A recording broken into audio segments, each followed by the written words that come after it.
Hello everyone, Jessica Morales joining you now with Kyle Mork, who is the CEO of Greylock Energy. Thanks for joining us, Kyle. Yeah, happy to be here. Thank you. Happy to have you. Tell us a little bit about, of course, Greylock Energy. You're the CEO. You were the CEO of Energy Corporation of America until the recent acquisition by Greylock of ECA's midstream assets. Can you tell us a little bit about the deal, why it was a good fit for you all? Yeah, so we at ECA, we had, like many folks in our business in the industry, had gone through kind of a challenging year or two when we were looking for a solution that was good for all the stakeholders involved, and talked to a lot of private equity shops and a lot of different players. And the deal that ultimately came together really nicely was the deal with ArcLight Capital, our private equity now sponsor, who came in, bought ECA's assets both on the upstream and the midstream side, and created Greylock. And so the best part was the management team went across, all the employees went across, wow, yeah. and the assets. And so it's interesting because we've got a brand new company, new balance sheet, we're well capitalized and really excited about growing, but we've got a team that has been together some time and assets we understand. And we're looking to grow those assets and acquire more and all of that, but we've got a really nice place to start. A good team base Yes. as well. Yep, exactly. And where does that place Greylock as far as where you work here in Appalachia? What are your plans moving forward, if you could share that with us? Yeah, absolutely. So we really, step one for us, because these assets haven't been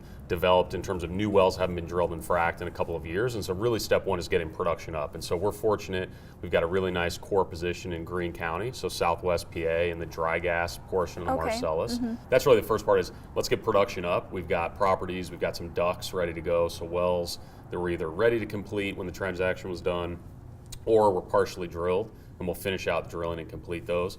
And that's really for the next year or two. You'll see us really ramping production quickly, getting it up to a higher level. Step two is we definitely want to build on that position, that core position in Greene County. And so we've been able to do that successfully, and we think we'll be able to continue because we've got a nice kind of cored up asset and good relationships with all of the operators that are around us.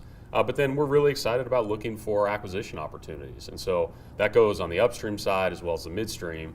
Midstream really follows upstream in the sense that we'll build out midstream for ourselves, but we also are looking for new opportunities to either build midstream for other people, other producers or other big consumers, or to make acquisitions on the midstream side. And so really the strategies are similar upstream and midstream. Grow the base first, look for bolt-on or add-on acreage, and then also be looking at acquisitions. Well, can you tell us a little bit about being focused on West Virginia and Pennsylvania? Any plans for that region?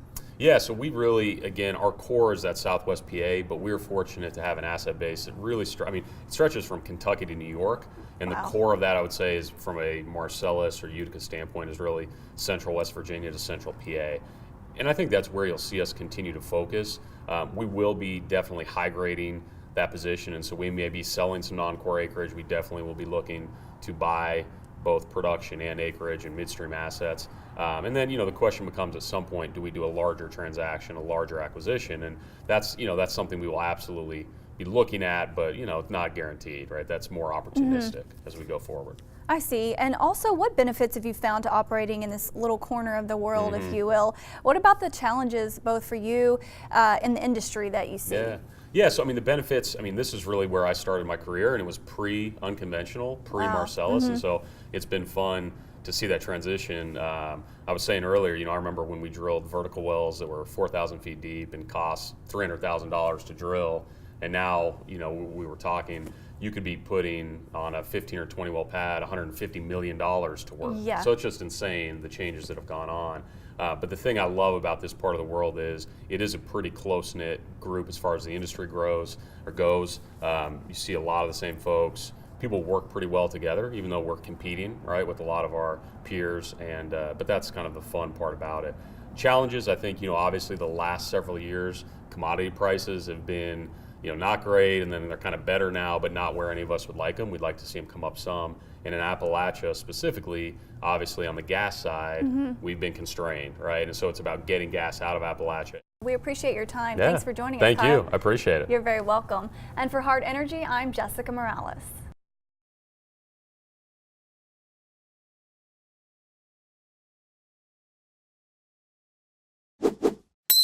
To stay up to date on the most recent Hart Energy videos, subscribe to our YouTube channel by clicking here.